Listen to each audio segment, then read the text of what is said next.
and I quote, "I'll be there in a minute. Give me a second." Time is relative, folks. Time is relative. Yes. So, hey, cheers to everybody in the chat. They're a division rival. I don't care how many wins they get. Screw them. That wasn't the take I was expecting to hear. I want to gush over watching live Chris Tanev. I think that we completely underestimate the skill it takes to play defense. One highlight or several highlights does not a Calder trophy make. I'm stepping in here. I'm going to be the crotchety old man here. They need to learn patience. They need to understand the tension and everything and the drama. How dare! Look at this! How is McDavid not getting a penalty? You guys need to calm down with this, okay? You guys need to calm down with it. There's really not a lot of calmness about to happen now in Vancouver, across the province of the British Columbia, and really the Canucks nation across Canada. The Vancouver Canucks are 1 point away for clinching their first division title in over 10 years, as they did a season sweep of the Edmonton Oilers starting from last night. Welcome to the Shifts and Pucks podcast, where you can follow us on Twitter at Shifts and Pucks, Facebook.com, Shifts and Pucks, YouTube.com, Shifts and Pucks, Twitch.com as well, and subscribe wherever you get your audio. And of course, we're all over the gamut. I mean, even Sean is in Calgary. How is the vibe in Calgary, Sean? Not as good as in Vancouver right now, I'd say. No. You don't say. No. Okay, maybe I'll ask this differently. How is Stephen Loudon reacting to the Canucks almost clinching first place? I'm sure he's happy. He's very, very happy with that. Yeah, it's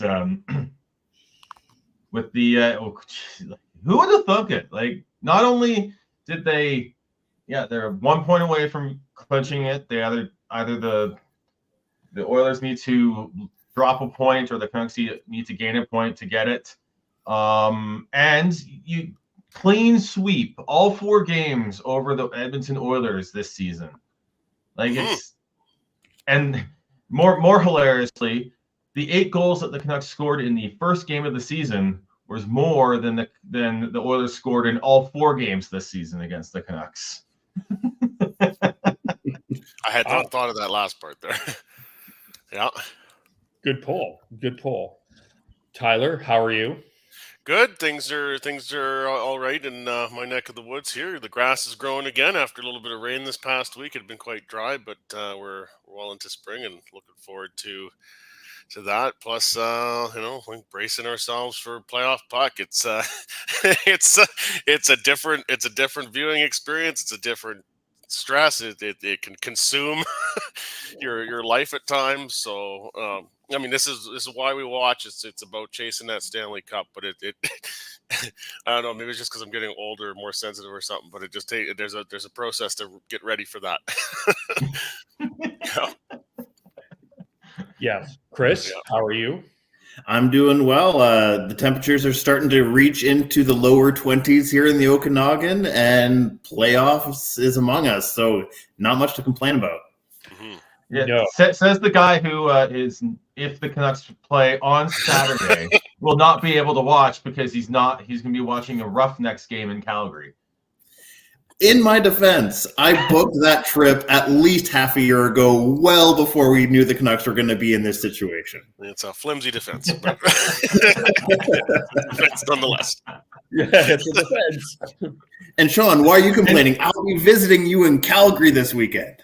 I know, and we're going to welcome you back with some leftover snow that we're going to get on Tuesday and Wednesday too. So Yuck! I haven't seen that in months. Yeah. Keep all that over there. That is interesting. Maybe, just speaking of the schedule, this is a fascinating situation because the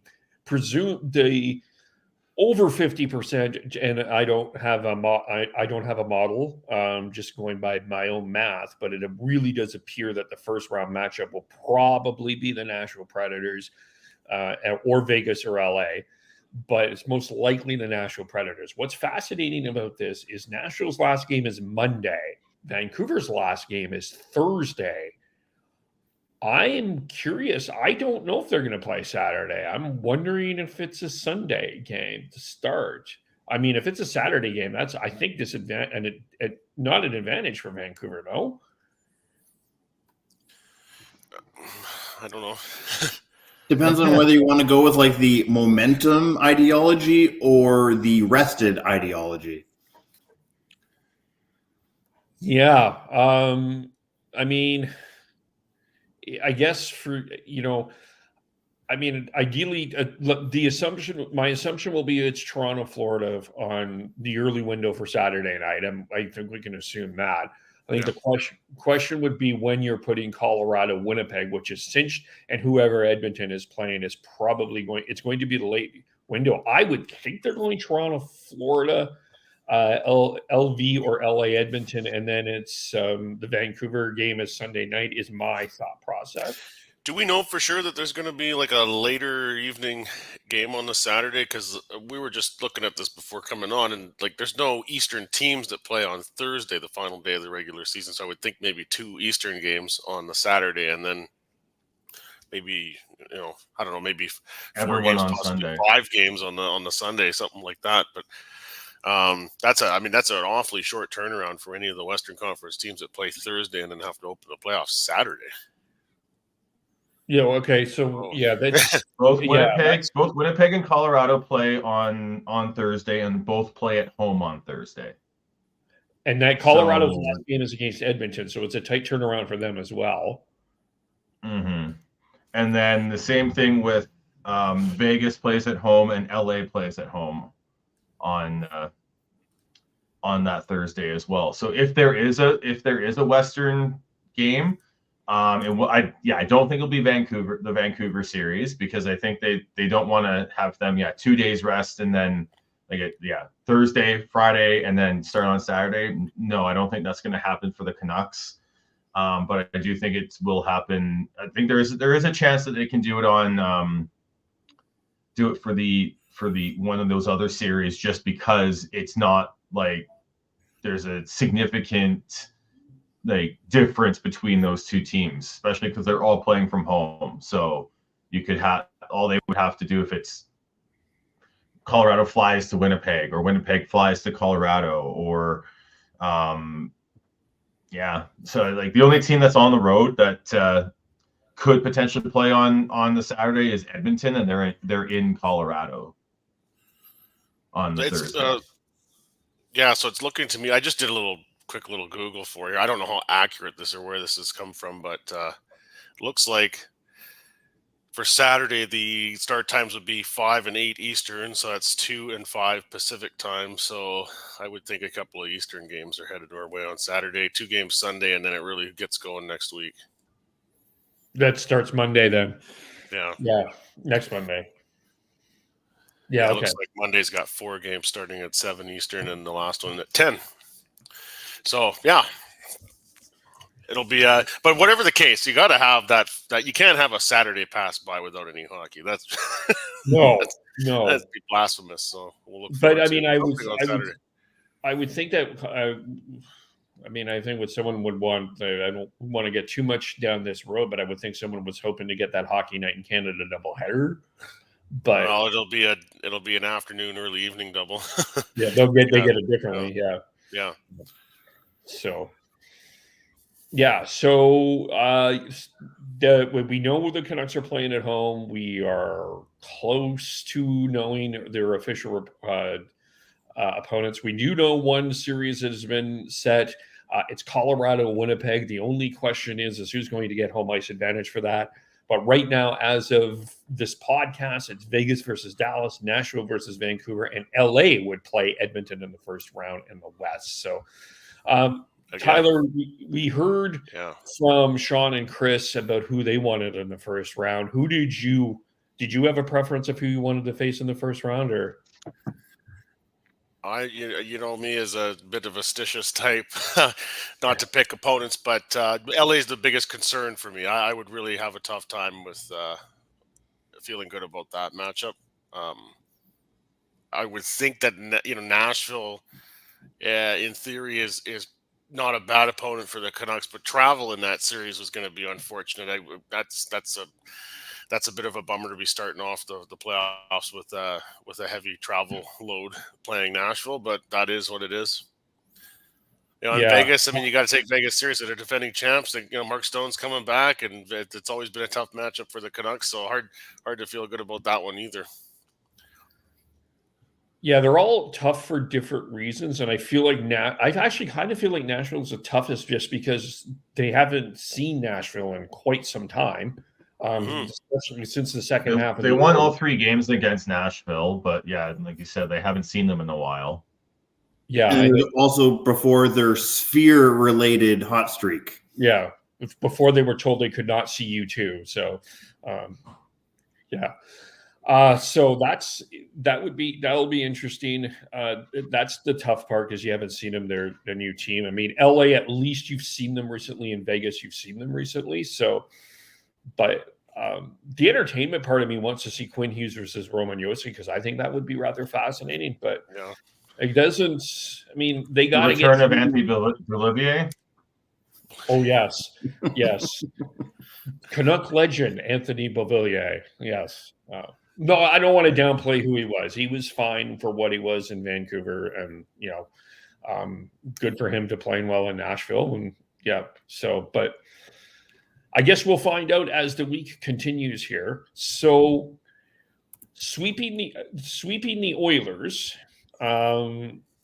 Looking back on the game last night, I mean, I guess a couple of things to me stood out. I mean, the first period, the Oilers got off to that buzzing start, and then Vancouver kind of reined it in, and they got that late goal from Lafferty, and then they got a really nice play from Tyler Myers from Puser to make it 2-0, and then Kane scores, and then Joshua in the empty net. But I think the other thing is, I felt kind of weird for a while that my unsung hero was Casey DeSmith, but he redeemed himself against Edmonton, and he got 2 of those wins against Edmonton in Edmonton by playing some really good hockey. So I still feel good that he's the Canuck, my Canuck unsung hero. And the Canucks, I thought they looked stronger. I thought they looked deeper, and I thought they showed a lot more commitment to the Oilers. And I'm going to do this. Elias Lindholm made a hell of a difference last night. 5-on-5, Leon Draisaitl and that line had 2 high danger chances. Yes, I know Mr. McDavid wasn't on the ice, but Lindholm was all over Draisaitl. You could see a clear difference with Lindholm in the faceoff circle and that first penalty kill. I'm an Elias Lindholm fan, but if that Elias Lindholm is coming to the playoffs, to quote Chris from Tuesday, watch out, because that makes some deep 3 centermen, 4 centermen, really, with Teddy Bluger, who had a really strong game yesterday as well. So for the Elias Lindholm doubters out there, that's why you got Elias Lindholm, was for that very reason. Yeah, it was that's what we want to see from Lindholm. When he produces offensively, that's going to be a bonus in the playoffs. But if you have him with Bluger and Joshua as your sort of matchup line that you can throw out against, if it's against Nashville, it'll be the Phil Forsberg line. That's good. That's going to really be a game changer for the Canucks, because then it opens it up for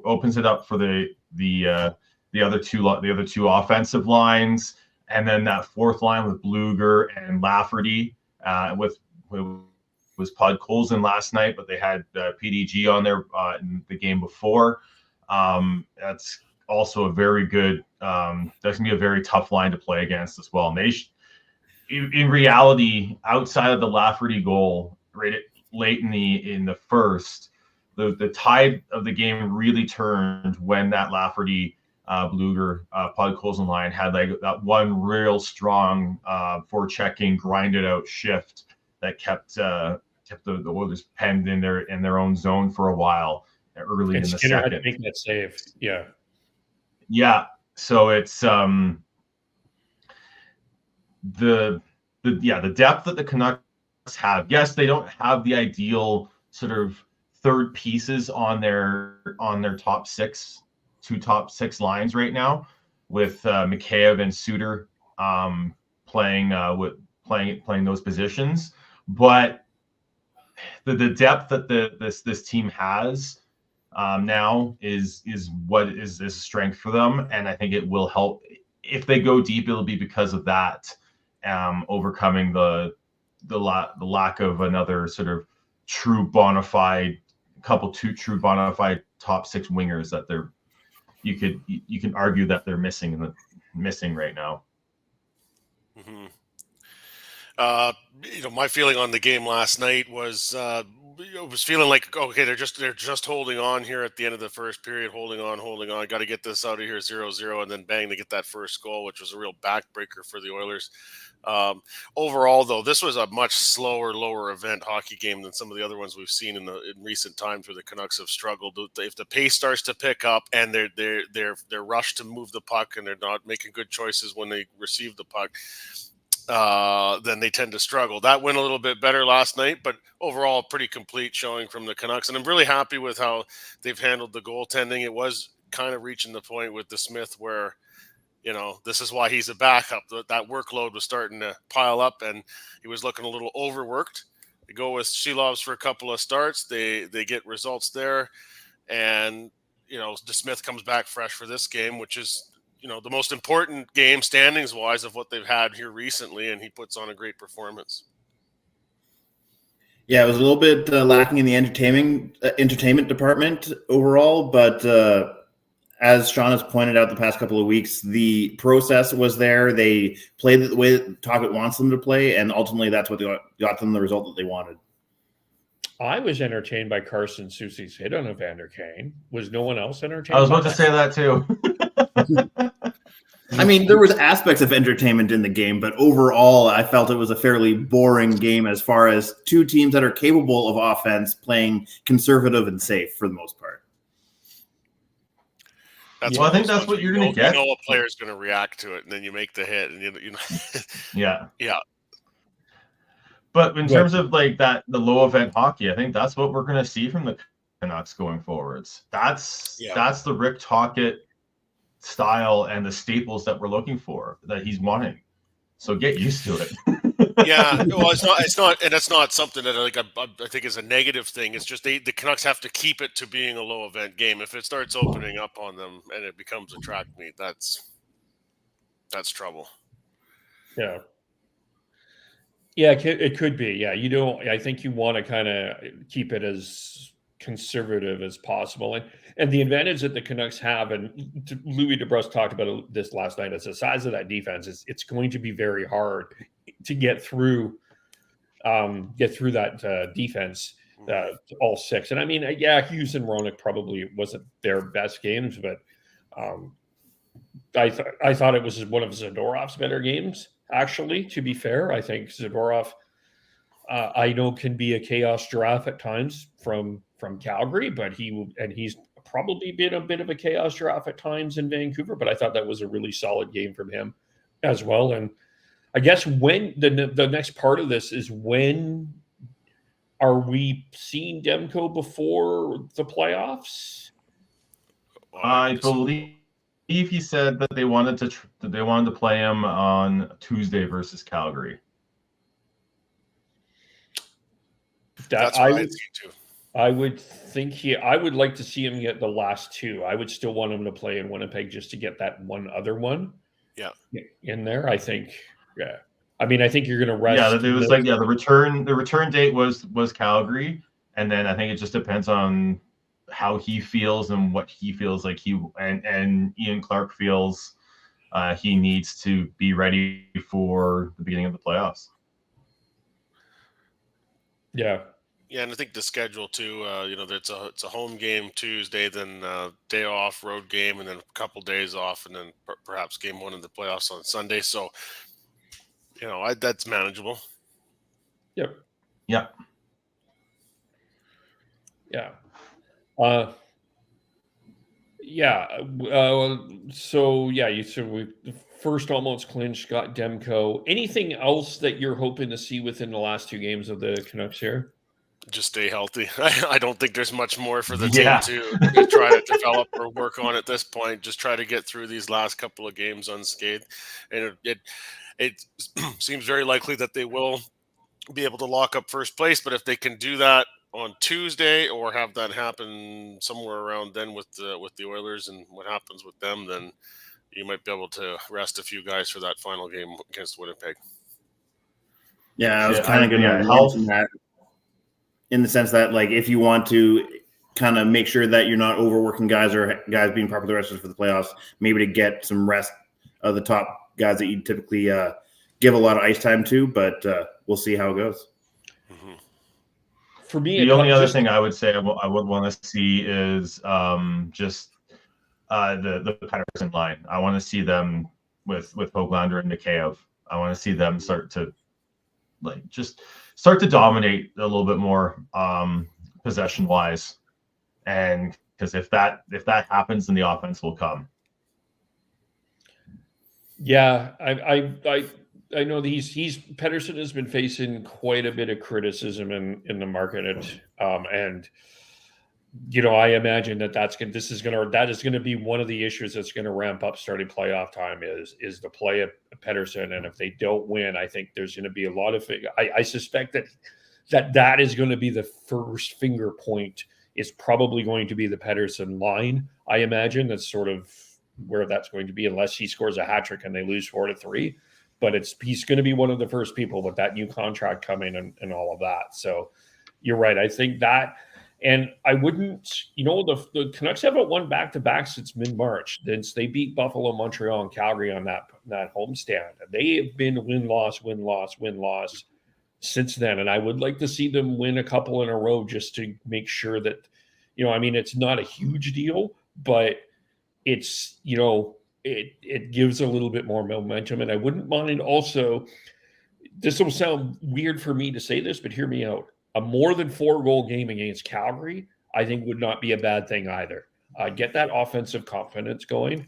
I know that they've been playing low event hockey, but it's been an offensive struggle. I think that's fair to say for a lot of the Canucks. Hugh Sutter getting off the schneid. I think a lot of people would like to see Mikheyev get off the schneid a little bit too, and just find other make sure that they have other offense confident as they head facing whoever they're facing.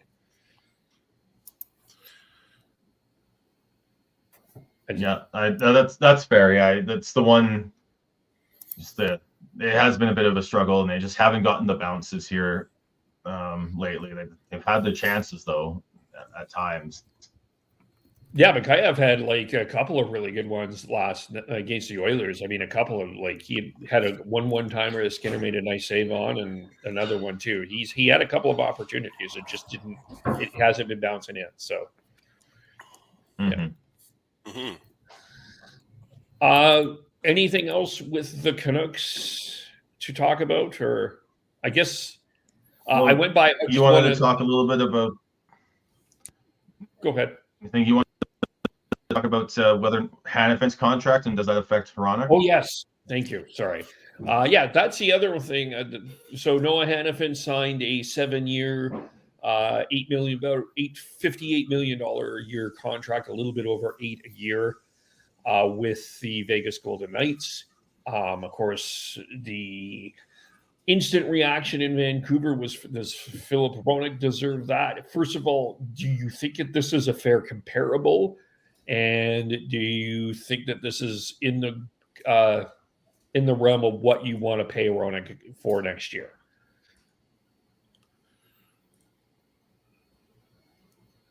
For me, it's like every time you get a contract like that, that's just more data, more.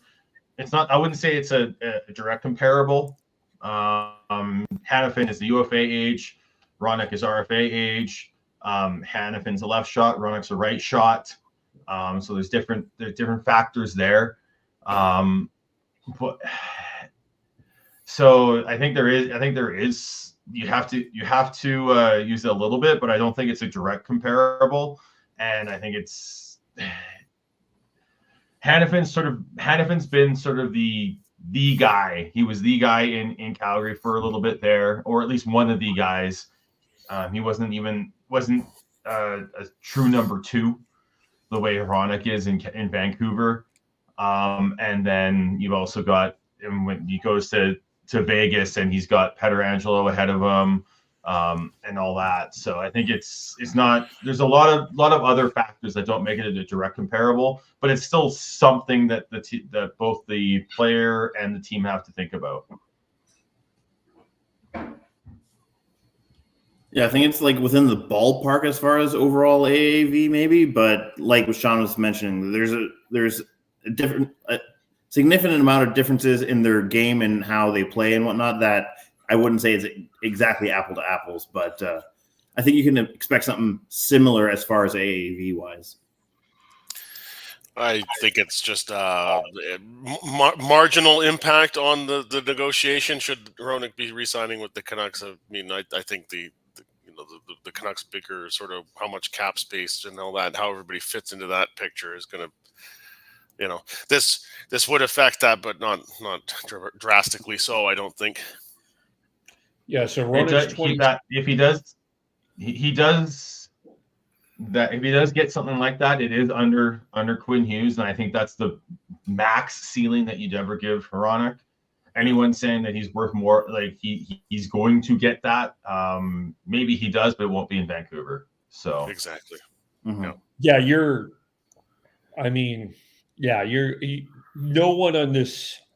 No defenseman on this team that should be making more than Quinn Hughes.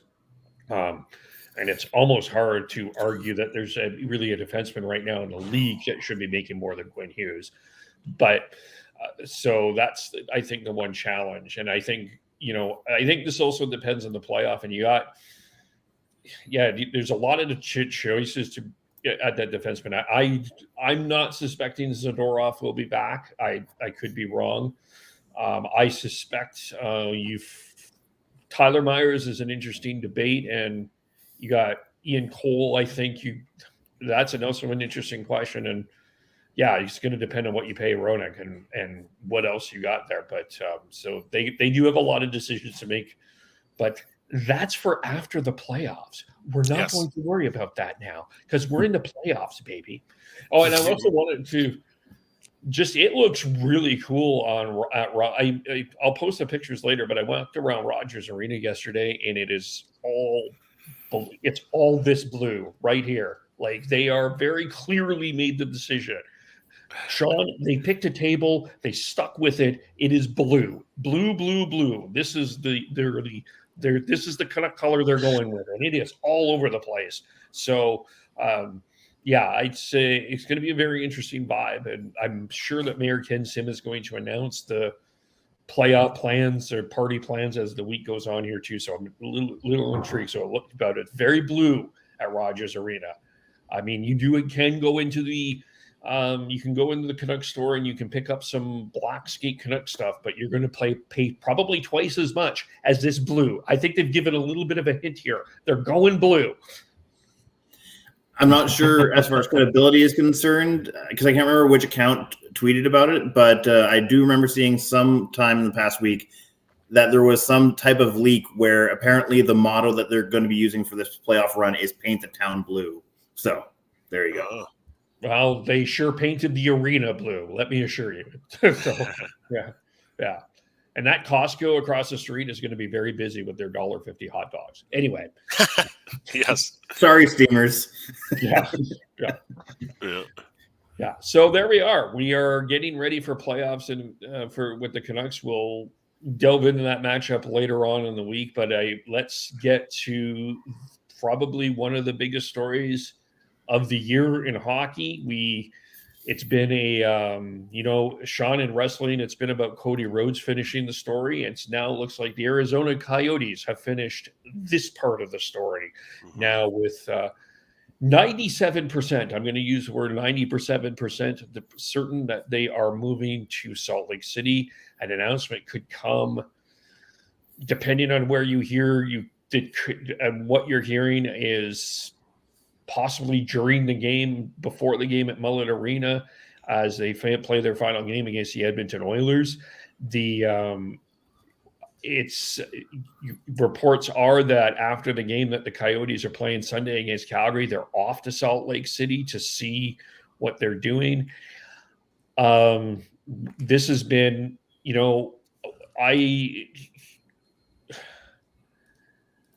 I guess I'm going to use this word. Unfortunately, the way that this has been handled on the Arizona side has felt like a little bit like a clown car show, especially with all Comic Sans, all caps, Alex Moreno's statement with he's literally, I was going to do a yelling as if, like, you can read it on Twitter. It's an all caps letter statement said that we are going to talk to you as promptly as possible.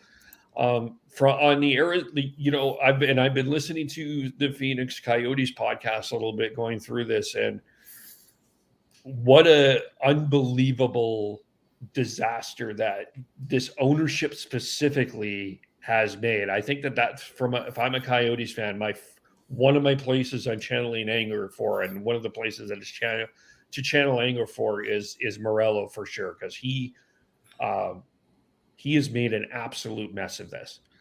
Mm-hmm.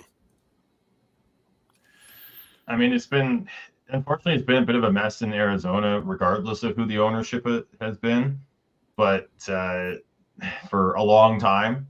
But Morello's definitely did not do anything to right that part, and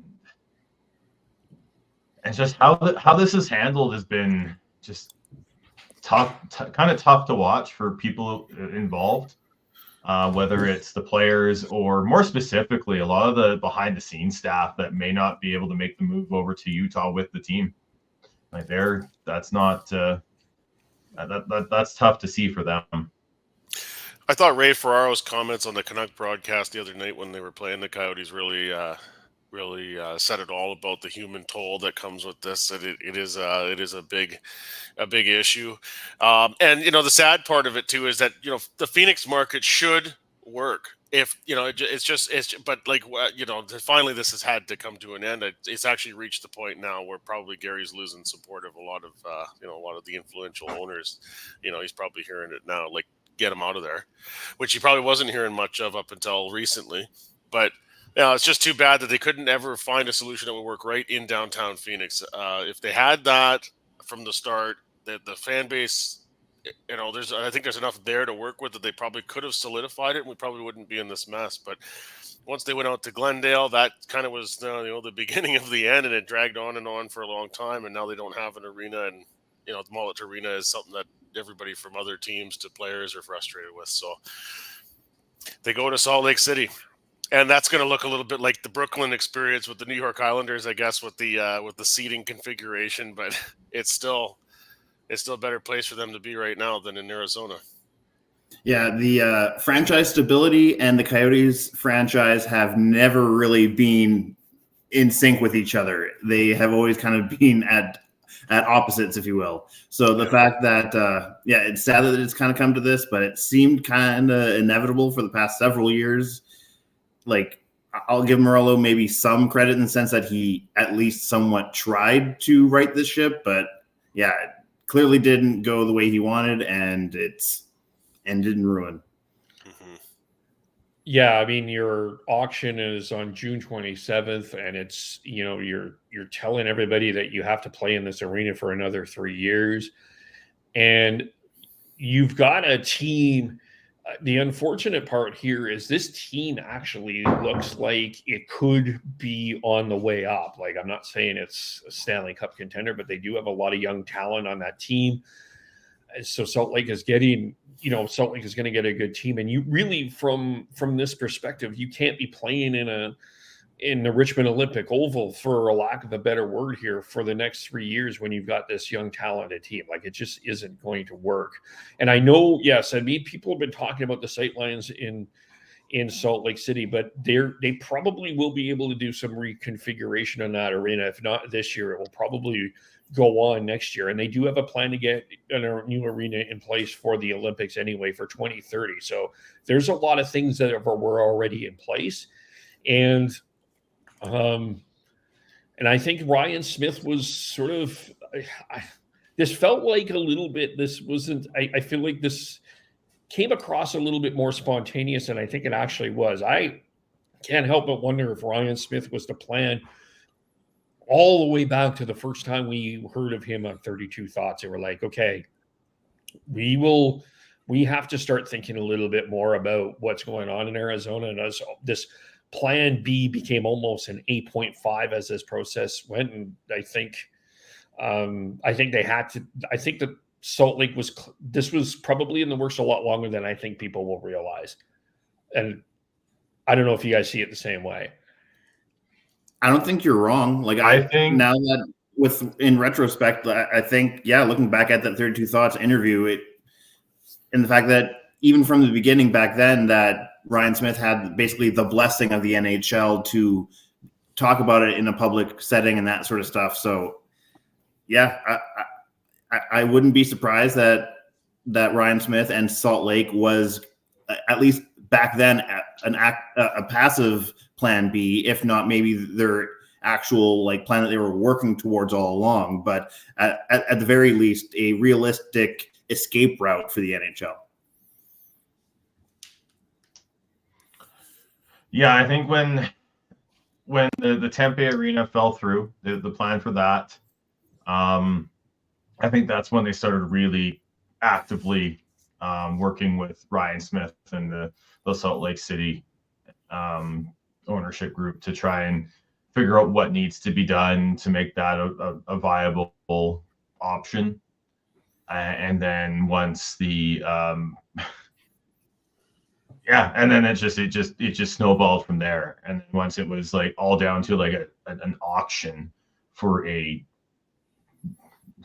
just the for just the land, let alone having to go through the approvals and development of everything to go on there. It was this was going to happen. We just didn't even think about it until just recently. Yeah.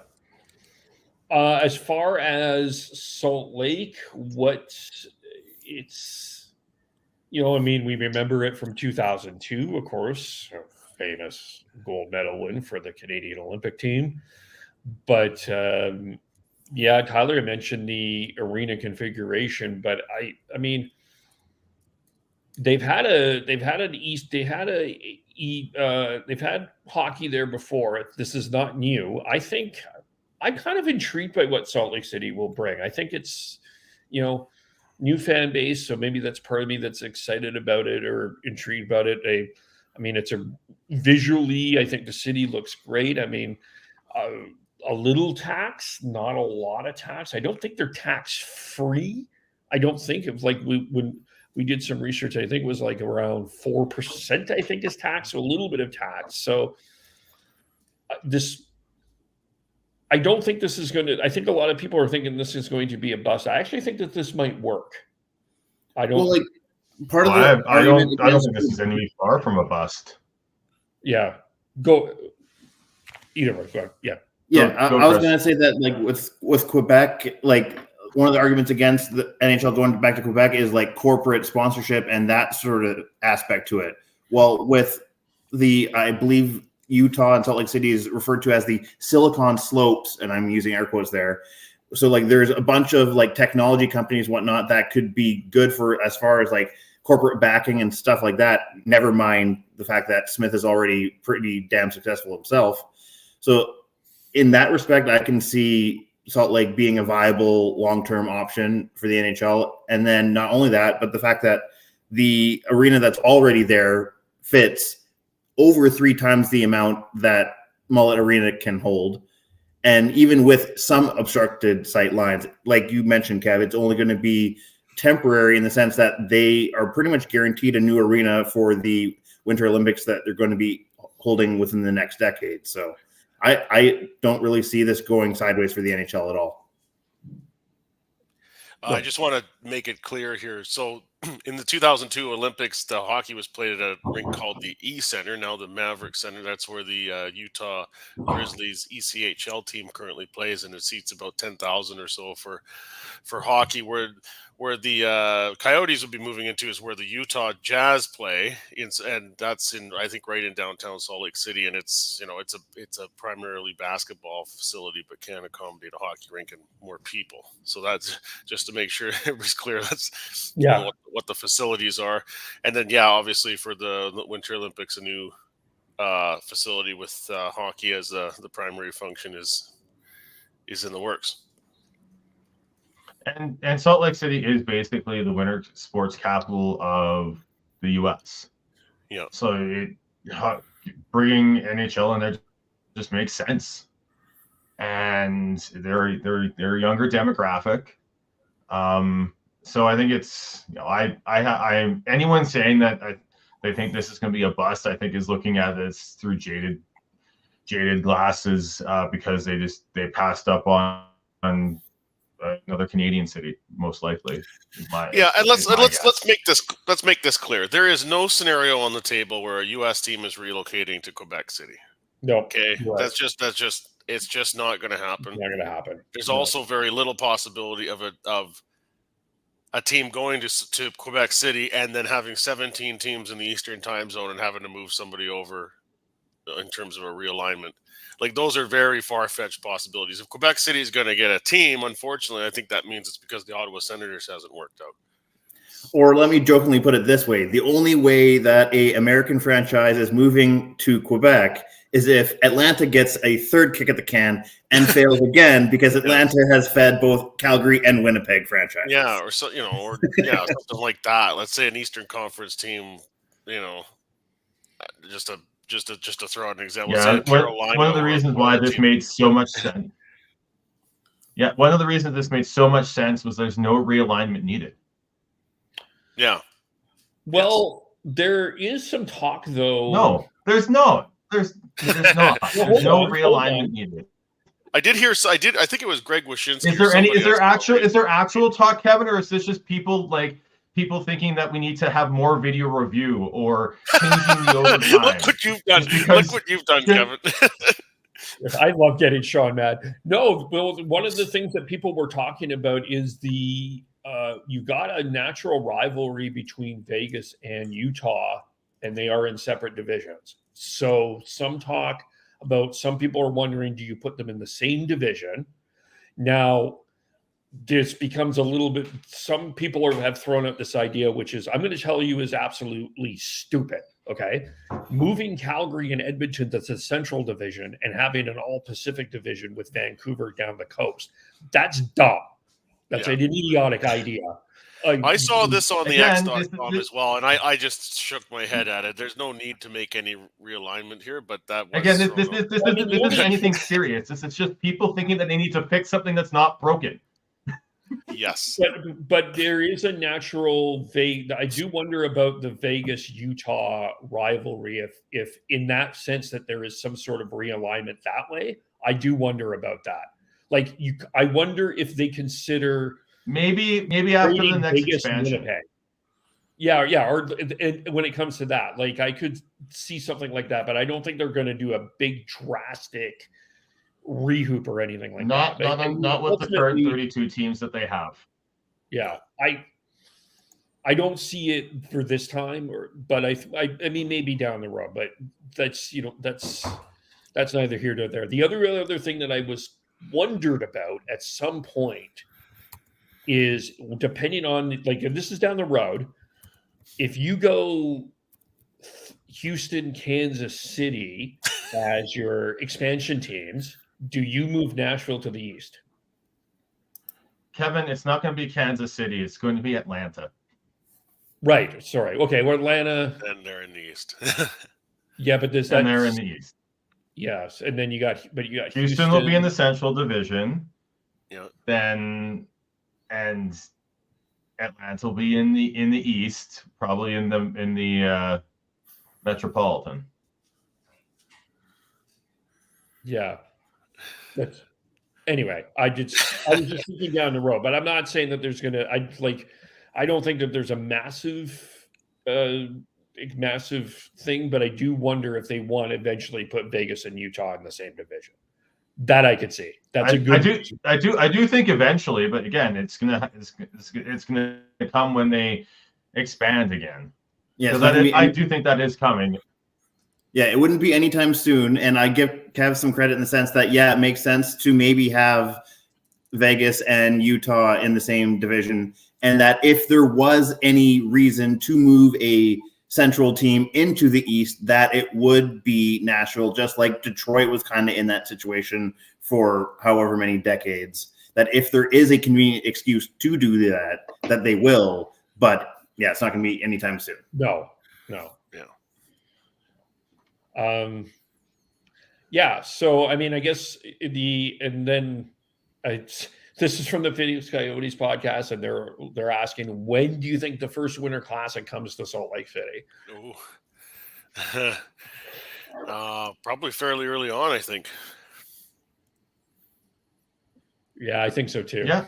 I mean, what a way to sort of, to really make a splash in a new market, then to have an outdoor game there, especially it being Salt Lake City of all places. Yeah, I think. Yeah. Where would they host it though? That I don't know. That's a good question. Because I don't think they have the university football. Where does Brigham Young play? BYU play? In Brigham City, I would guess, but I also am no expert on Utah as a state. You know more than I do. But, yeah, because they don't have Because as far as population sizes of cities, I want to say Brigham City is the next biggest one after Salt Lake. So that, and the fact, just the name coincidence, I would assume they're in Brigham City, but like I said, I'm not sure. Yeah. See their football stadium. And the only reason I even have Provo, Utah. Provo, yeah, it's south of Salt Lake City. Yeah. Yep. So, yeah, that would likely be it, but that's maybe down the road. In terms of the hockey team, I think that this is going to be fascinating, because I was originally thinking they may be aggressive in the off season, and they still could be. I wouldn't be surprised, but I expect them to be. Well, I guess the first question is are they keeping the GM and the coach? And I wouldn't be surprised if they keep Bill Armstrong. I wonder about Tournier. They may make a splash, and for the love of God, they may make a splash there. And I think they're going to try to make a splash, but they got a really young team. And I don't think they want to. You want to keep that young base there, though, too, don't you? You kind of have to balance that out. Well, they've got a shit ton of draft capital to work with. They still got some players that may have some value, but haven't hit yet. But they still need to figure out that blue line, which is not nearly good enough if you want to be a perennial playoff team. And then you still think you need to make a splash up front. Yeah, you've got some good young players, but are they players that you want to build around? Yeah, and they're going to be aggressive in the sense that they now have an owner who is not going to be gun shy as far as paying big money and potentially going up to or near the cap. So just maximizing what room that they have with the cap space. Yeah, I could definitely see them being aggressive, not only in UFA markets, but also in just hockey trades itself. Just ask Buffalo and Ottawa on how far having a young core takes you. Yeah, no, it's a good point. You're right. Buffalo Sabres, 14 we talked about big 13 consecutive years without and like we look, what's the one team that we said was going to be the third team out of those three in the Atlantic Division, and they're the ones that are still in the playoff hunt, is Detroit. and they made some big splashes on some veterans. So I'm still not sure how well that's going to go long term for them. But if you make the right choices on veterans that you're going to bring in to help guide these young players that the Coyotes have, there could be something there. Yeah, if you add a couple of them, I mean, I also think that goaltending is a question. I'm not sure they believe that Connor Ingram is a full stable number one. I mean, so I think they're going to enter the Markstrom chat. I think they're going to be in some other chats though too. But is Markstrom interested in going there? Does have a full NMC. No move clause. I think just to go down this rabbit hole, the most interesting garbage bag interview in Calgary and maybe the NHL is Jacob Markstrom. I think everybody's going to wait to hear about that one. So, he's already made some public comments about whatever happened earlier he wasn't happy about. So it's there's a part of me that says I don't know, but there's also a part of me that may say, you know what? If I'm Jacob Markstrom, thanks for my time in Calgary, and I'll just go wherever I can control the scenario, but see you later. I think there's going to be much more attractive teams out there for Markstrom in his situation. Yeah, no, I'm not saying that Salt Lake gets Jacob Markstrom, but I do think Salt Lake will inquire about Jacob Markstrom. Just in the same sense that we've always talked about, the Canucks will still pick up the phone regardless of whether they're shopping a player or not. Yeah, Utah will make a call on Markstrom because they're doing their due diligence, but not maybe in a sense that they feel like we're going to get the top goalie available and we think Markstrom's that guy. Like, that might be their motivation, but it's not anything that's like automatic or given. Yeah. Just from the Calgary perspective, before you go, Sean, just from the Calgary perspective, it just adds another team in the conversation. Because I will say this again, I don't think the smart play for the Flames was not trading Markstrom during the season, was waiting for the offseason, because there are going to be teams that are going to, like this one. I think Colorado is going to be in the Markstrom in the goaltending, at least in the goaltending conversation next year. I think Colorado will be in that conversation, and I think there's going to be a few other teams that are going to be looking at goaltending in the offseason. So I think it was smart to wait. But that being said, just because they're in that conversation or they're having conversations with the Flames about Markstrom doesn't mean that they're a realistic option, because Markstrom holds the cards with the no movement clause. Yeah, sure. I agree.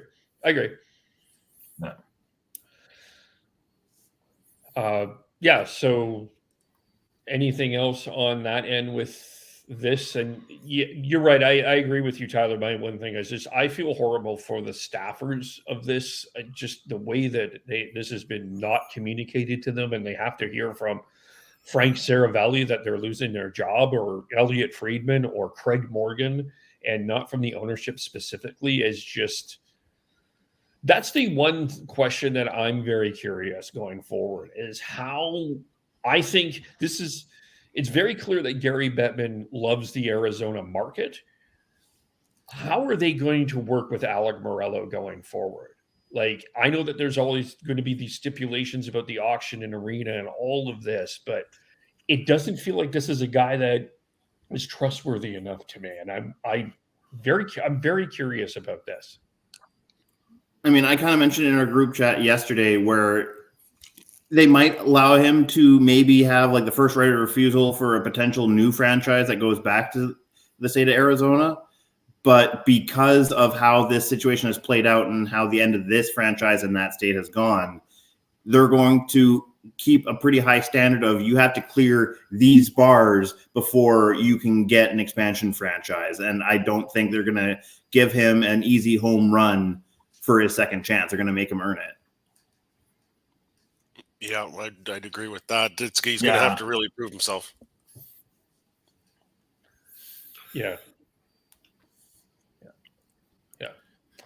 Yeah, I think there's going to be specific milestones and benchmarks that he has to hit, and there's the pathway to the Coyotes coming back to Arizona with a Morello-led ownership is going to be very, very, very, very narrow. Yeah. Yeah, I agree. Anything else on that part that we need to get through? Other than looking forward to the actual announcement, no. Yeah. Let's just get on with it.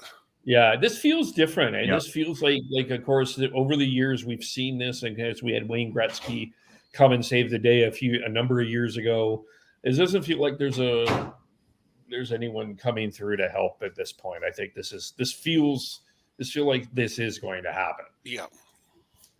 Yeah, 100%. Let's get to other NHL, and I think one of the one that I think raised the eyebrow and frown and all of the anger faces is Mark Stone was cleared in a non-contact practice jersey, just conveniently as we enter the playoffs. Look who comes out of LTIR. Thomas Hertl played against the Canucks, by the way, and then now Mark Stone finds his way. Are we making too much of this? Yes. Yes, we are. No. I mean, No. John will get us a chance here in a second. Yes, it is, quite questionable, when you with the timing of it, but I still think there's more noise being made about it than there should be. But John, you give me the other version of it here. Well, it's just the weird timing of it, and the fact that this is not the first time it's happened with Vegas. We've seen it with other teams, but it just seems to be a pattern with Vegas now. Whether it's legit or not, whatever, it's just the pattern just makes it hard to really go, oh, okay, here we go again. No, it's kind of frustrating because they also set it up. I think the whole LTIR system needs a revamp.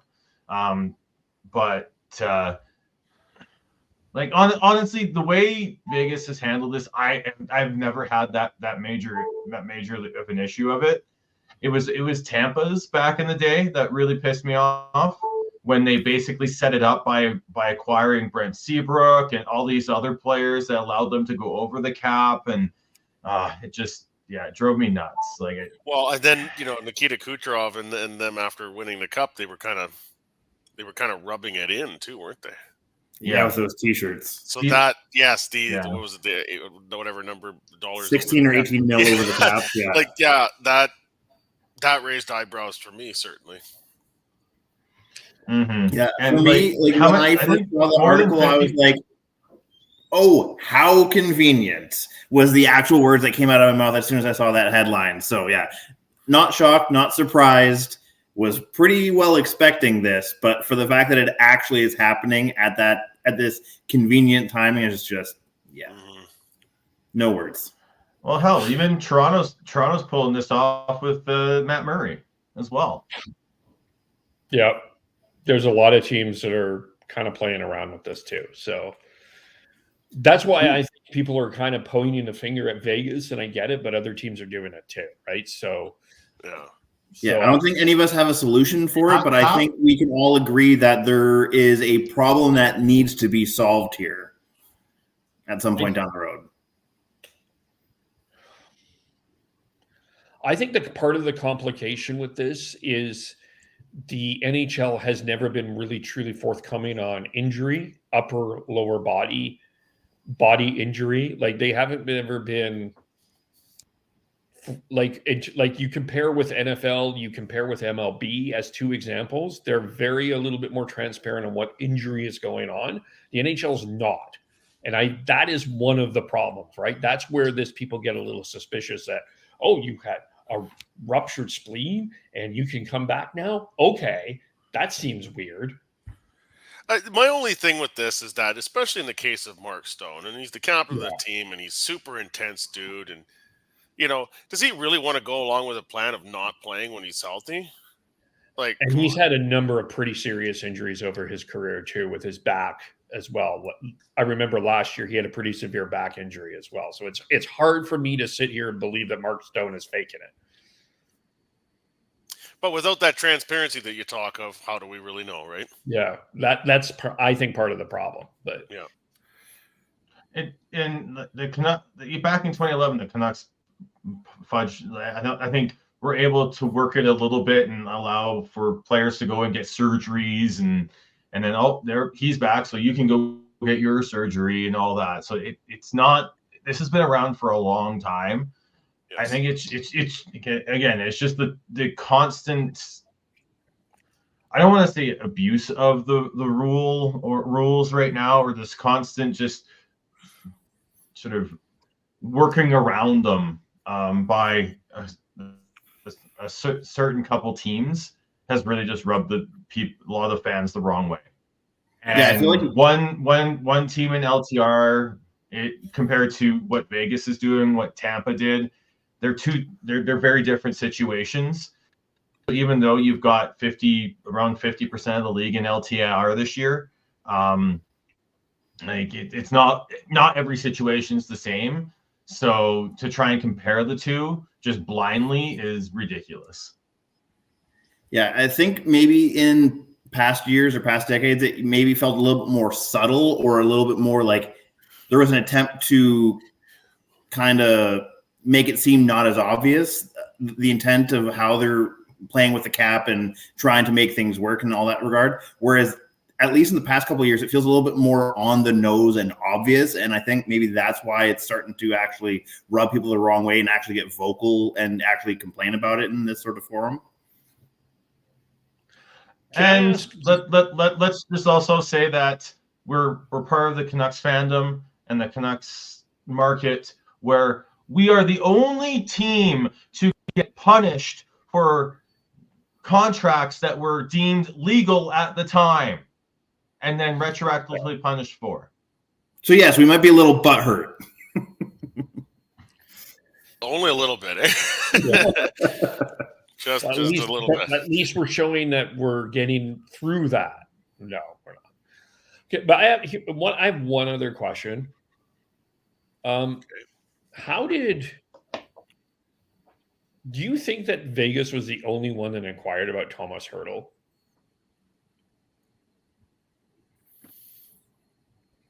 Like, how did that slip through? How did the Bob father just come on? I mean, I think part of it is just like he's still got that massive contract. Like, there's only a certain amount of teams that would be willing to take on that long term of a contract right now. And we all know how audacious Vegas is as a franchise as far as their philosophy. So if there was going to be a franchise that was going to pull something like that, it's going to be Vegas. We'll go back to last year's trade deadline. Did anyone think that Philip Roenick was on the block? Yeah. Exactly. So every year there's like one or two trades and one or two players that get moved that you're like, did anyone else know? So yeah, it happens. Yeah. I mean, I guess Craig Conroy probably knew that there was something up, but so moving on, we've got a number of milestones coming here. Of course, the one that Leafland is all focused on is Austin Matthews is okay. I'll say it. Fine. He's at 69 goals. Okay, everybody do it. Just do it. Just nice. Do it. Nice. So he's not allowed to score another goal in the regular season. He has to stay there. Yeah. Does someone just challenge it just for the sake of, like, I'm sorry, he's at 69 goals. I'm challenging this just to say no. That'd be awesome. That will win the Jack Adams Trophy if that happens. And then you've got two players approaching 100 assists. Of course, there's Connor McDavid at 99, and I suspect he's going to be playing this week. And you also have Nikita Kucherov at 98 assists. So what's the bigger feat here? Are we more impressed with 70 goals or 100 assists? Oh, definitely 70 goals. I mean, we have to go way back in time to find somebody that's eclipsed that mark, right? We're looking at, this is the Solani McGillney days, I think. Yeah. Yeah, Solani was the For last you know, player to do it. I say for Austin, go get that 70th. Get after it. Just, it counts with the guys, right? It might seem a little bit frivolous for a non-Leaf fan to be thinking, well, they're so busy focused on getting the 70. I think it does mean something to the guys and to him to try to get that. So I wouldn't discount that. It'd be cool if he could do it. Yeah, yeah, of course, I wouldn't. Anyone out? I don't think it's wrong, or No. I don't think that's bad. No. That being said, of course, 100 assists is impressive as well.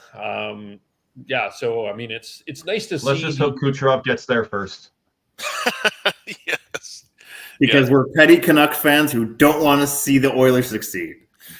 Well, why do we worry about the Oilers? We're 4-0 against them. Right? Yeah. Yeah, so I mean, those three names have been mentioned in the Hart conversation. And I guess you guys, Sean and Chris, you guys had this discussion a little bit, so I guess we'll rehash this, a little bit of a rehash for you. But I got Matthews in this conversation, you've got Kucherov in this conversation, you've got McDavid in this conversation, you've got McKinnon, you've got Merrick is calling this the hipster with Connor Hellebuck in the conversation. Kevin Bieksa tossed Quinn Hughes' name in the conversation. Am I missing anyone that should be in this conversation? I mean, if we're throwing people in that sort of like secondary echelon, you can throw in maybe a Roman Josi, but every franchise is going to have their homers who are going to throw in their own recommendation. But if you ask me, as far as like when it comes down to the hard facts and who's going to get the most votes, it's a three-headed race. McKinnon. Yeah, I'll say. Yeah, I'll say if you really want to be a hipster and you really want to go off the board with a nomination, it's Sebastian Aho, the Carolina. I'll talk about. I mentioned it last week with Chris with the goal impact stat that I've I did last year with the Norris Hart. I did it again this year. It's essentially just taking a per 60 rate of goals scored for and against when a player's on the ice versus when they're off the ice. And going into today, for the Hart race, you've got McKinnon's leading that with the goal impact, like in that goal impact stat. And then you've got Aho at number 2, Matthews at number 3, McDavid at number 4, and then JT Miller at number 5, actually. And with the Hart, it's most valuable player. No one stat can measure that. So you can say whatever you you can come up with whatever argument you want, and because it's a very subjective award, which is what I love about it. But with like in terms of goals scored when a player's on the ice versus when they're off the ice, whether it's goals for or against, I think is a good starting point for that. The only thing holding back Aho is his point totals compared to the rest of them. Yeah, I think it really is a 3-horse race between McKinnon, Matthews, and McDavid. You can say Crosby if Penguins get in. You can talk about Panarin. You can talk about Kucherov. But I really think, when it comes down to it, those top 3 are the ones that are going to get all the love from most of the writers as well. That's how I see it too. So I guess I'm the one that's a little bit off the board. Really? You're always off the board, Kevin. Really? Ever the contrarian, Kevin Olenek. Yeah.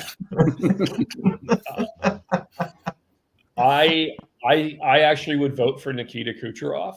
Like if you compare one of the stats that he's far ahead of his next closest opponent or a next player on his team for MVP. or for a scoring leader, as an example. And the other thing is, like, look, I think nobody wants to criticize Nathan McKinnon or Cale Makar a lot, other than Jason Gregor maybe. But you come into that game with one of the biggest games of the year against the Winnipeg Jets for home ice advantage, and you lay that egg. I'm sorry, that knocks a couple of. It's one game though. We're talking about it's an 82 game season. Pretty significant game. No. Sorry, Kev. This is an 82 game season, and if you're gonna make a decision on one fucking game for the Hart Trophy, you're completely missing it.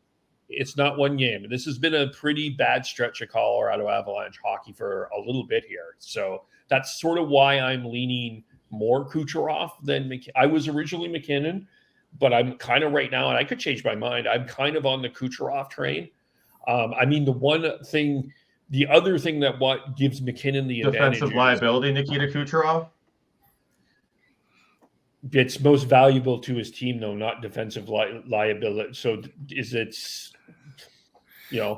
is where the debate's really centered. Yeah, right? and the other, I know that's what I love about it. Like, This is a subjective award. here's the other God thing. Default into chaos.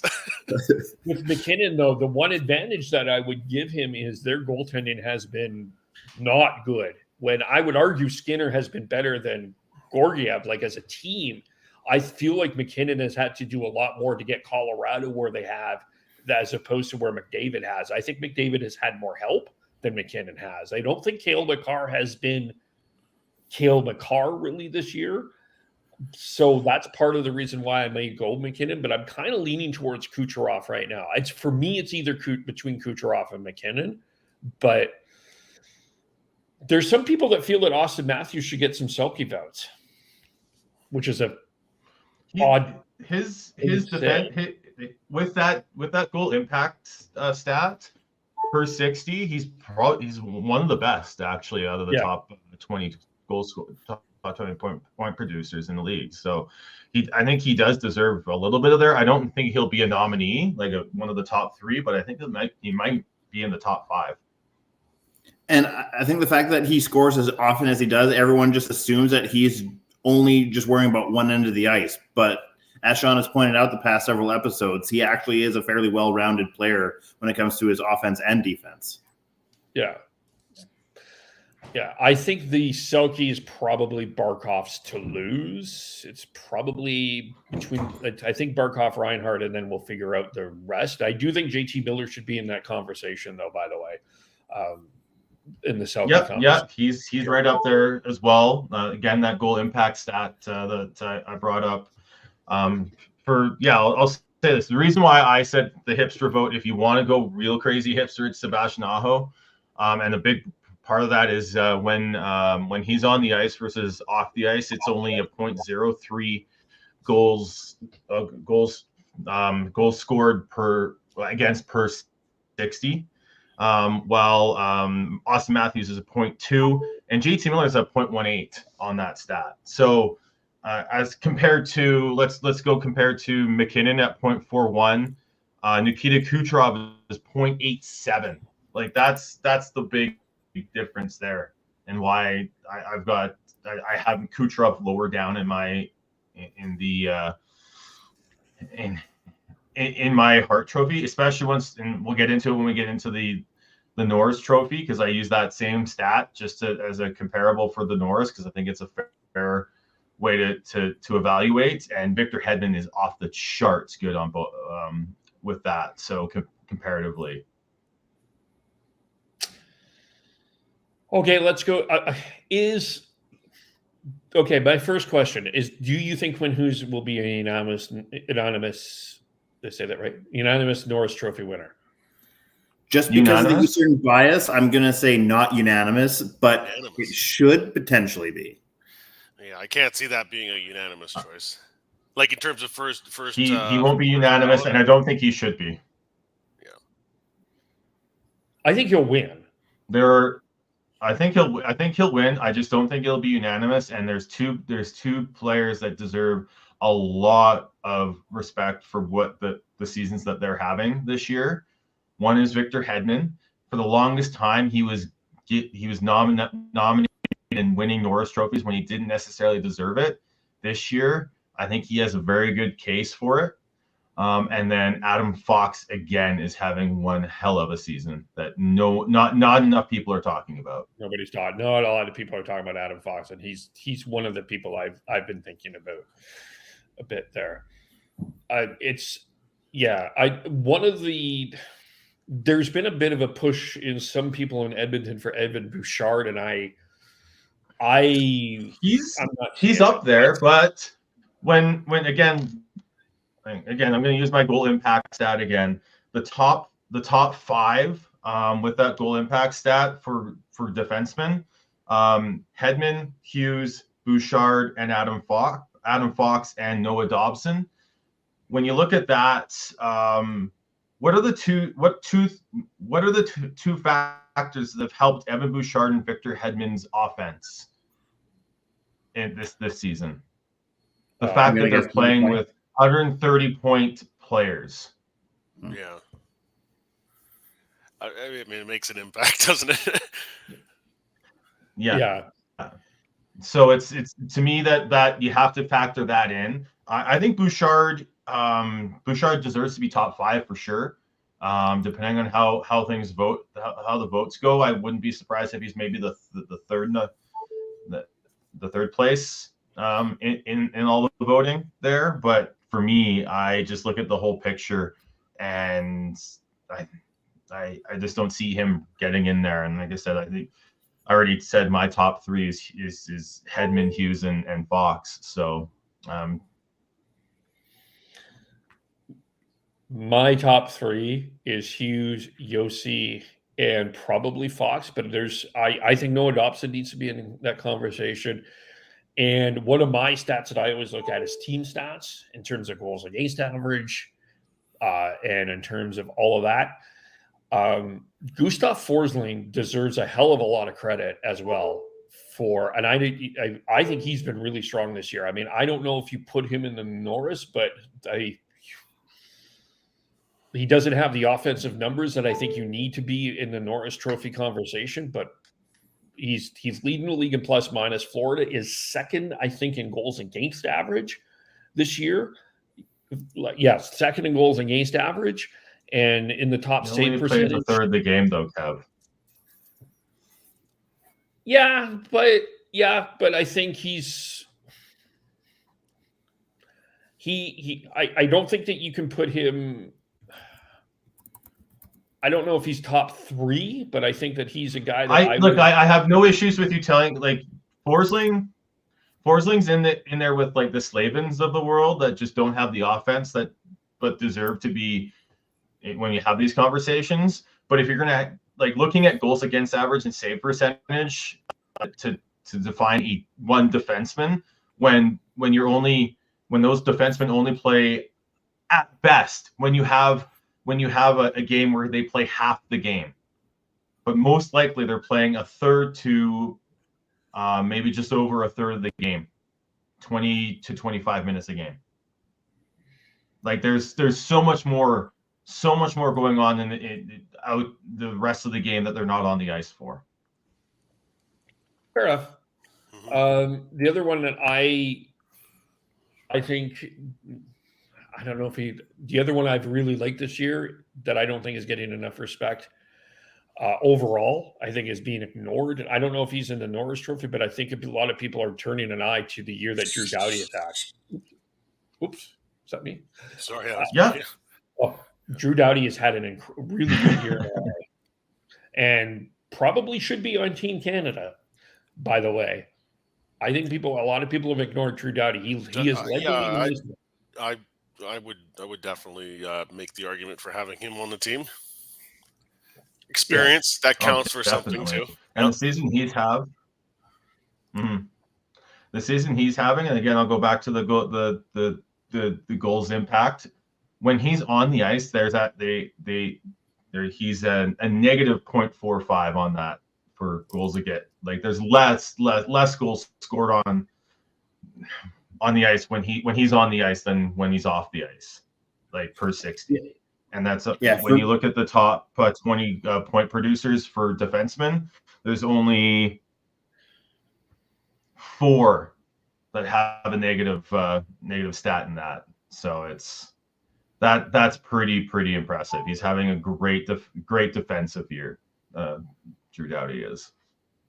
Yeah, for me, I kind of put Drew Doughty in the same tier as like a Brad Marchand in the sense of hate playing against him, but I give him the respect that he deserves when it comes to national team conversations. Yeah. It is this year with both of those. Well, I'm not so much with you. I mean, really, the Norris has been all about for me who finishes second. Because to me, I think Quinn Hughes from top to bottom. I don't think. To me, it was Quinn Hughes from the beginning of the year to now. I don't think anyone has played a better defense than Quinn Hughes. But the Hart Trophy, this has probably been the most fascinating. Like there was the Taylor Hall year, but I really didn't feel like. I felt like this year was better because there's really like it's hard to argue. It's hard to argue against McDavid. It's hard to really argue against McKinnon. It's really like there's a lot of people like that do deserve it. Like it's not like it doesn't feel like a doodle race. It feels like more of like a horse race. Like someone someone unfair is going to be left out of this, right?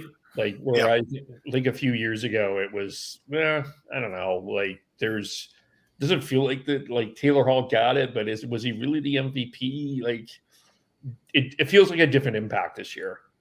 If that makes any sense. Mm-hmm. Mm-hmm. Yeah. Anything else on awards?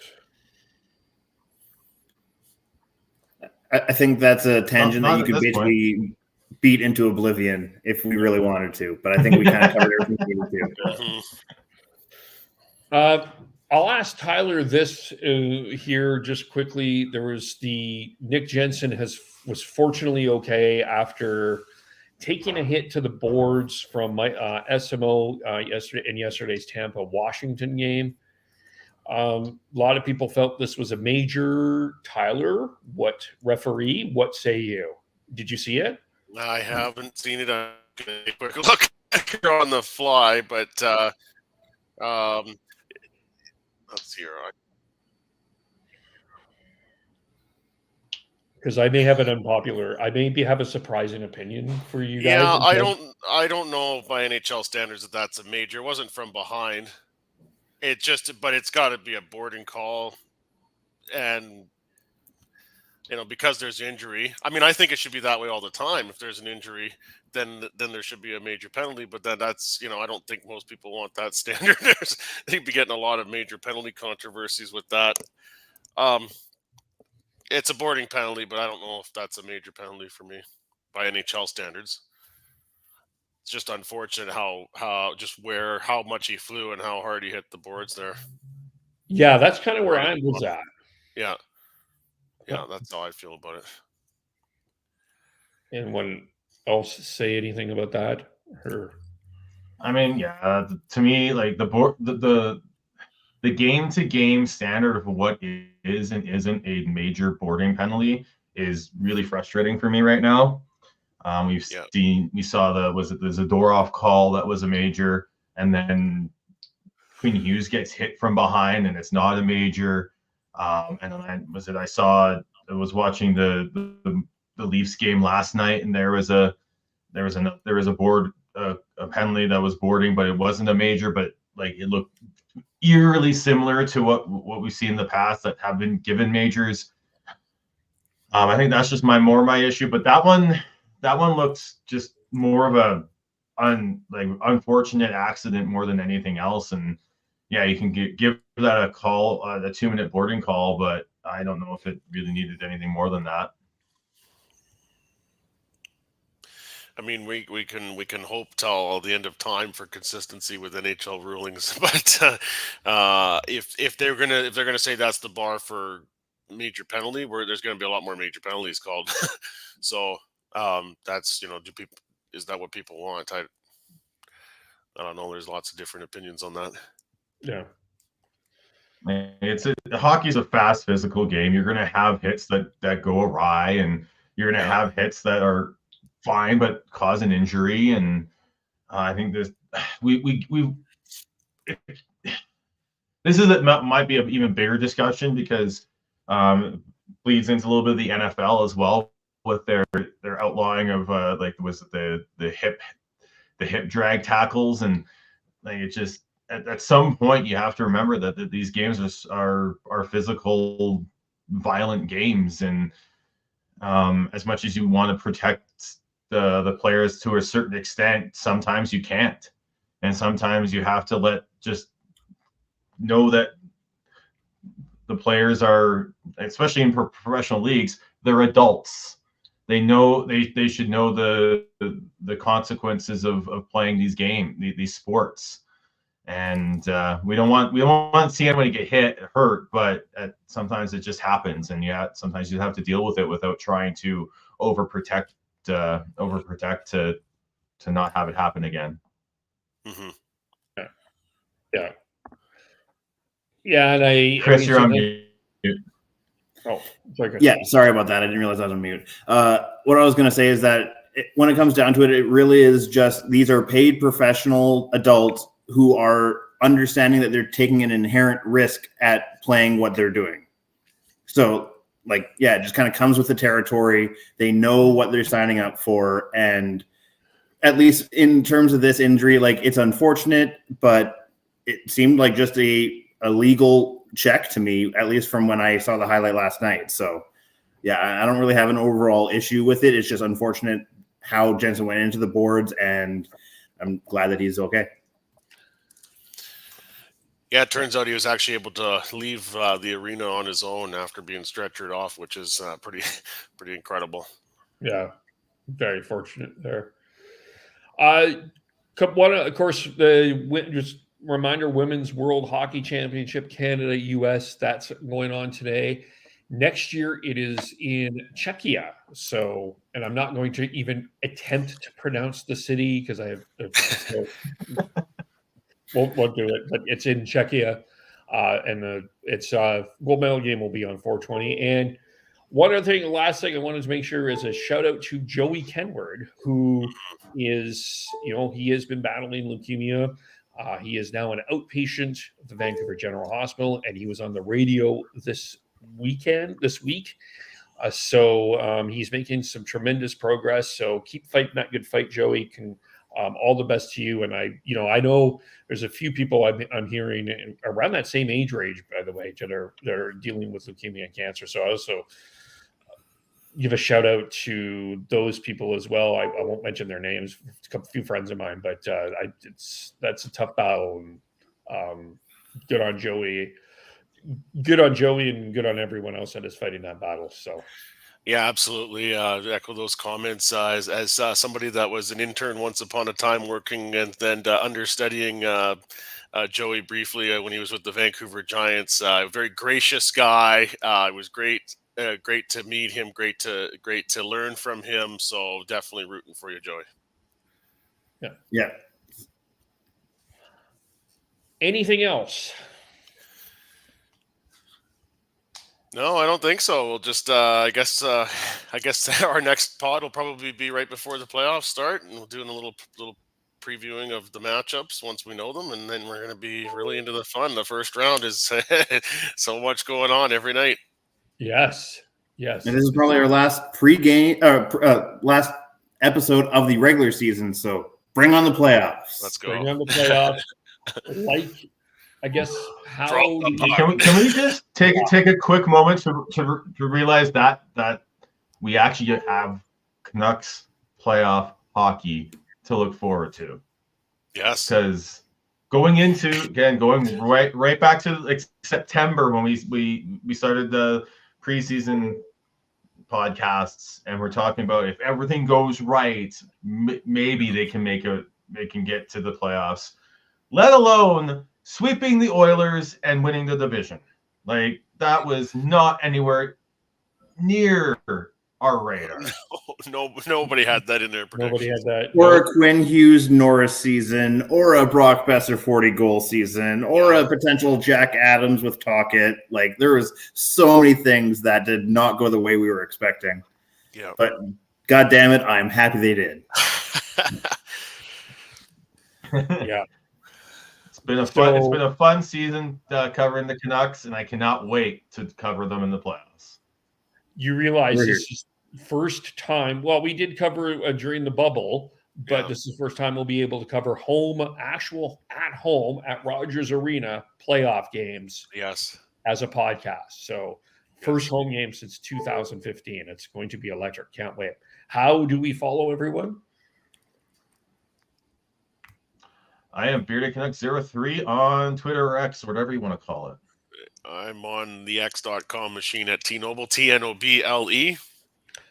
I am at Schneids on all social medias. I am KEVOLE on social media.